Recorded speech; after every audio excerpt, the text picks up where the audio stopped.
So when we look at like training camps, like for a lot of people, you know, they generally come, you know, like they'd have Christmas and then they come on to like a January camp.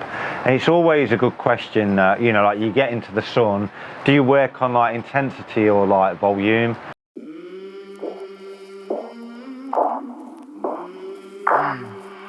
I came from the mud, there's dirt on my hands. Strong like a tree, there's roots where I stand. Oh, I've been running from the law. Hope they won't shoot me down soon.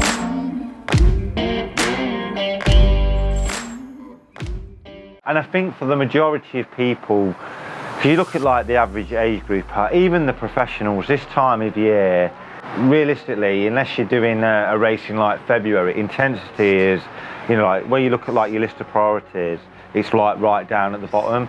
For a lot of people, it's actually going to be building in volume and not going too mad, because, you know, like have a week, 2 weeks of building quite a lot of volume into your training, then you're going to get a response from that.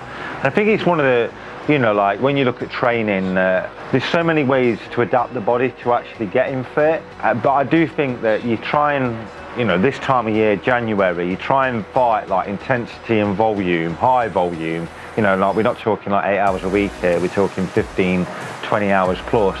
Then you just want to, yeah, just get the miles in, whether that's running, swimming, or, you know, like riding your bike. Like you can still work on like different techniques, you know, like whether that's, you know, like on your bike, like you can do some over gear, strength work, but it doesn't have to be like high intensity. If you're, you know, you're not quite there with your swim, again, you can do some drills, just work on like technique. And the same for running, you know, like a lot of people, you know, it's one of the discussions that I have with, you know, like athletes and coach myself, like they all want to go out and do like, you know, like long runs, but just work on some of that technique, you know, like spend a bit more time like strength and conditioning, you know, like all those weak muscles. You'll get like, you know, like great adaptation from it. And then you can go, okay, I get back, I recover, then you can build in some intensity.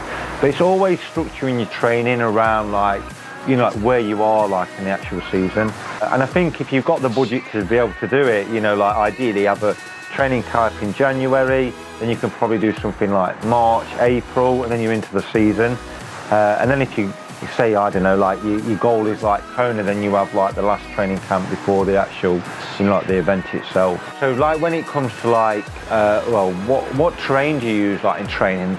Like trying to get into the hills is like a great work, you know, like doing some strength work.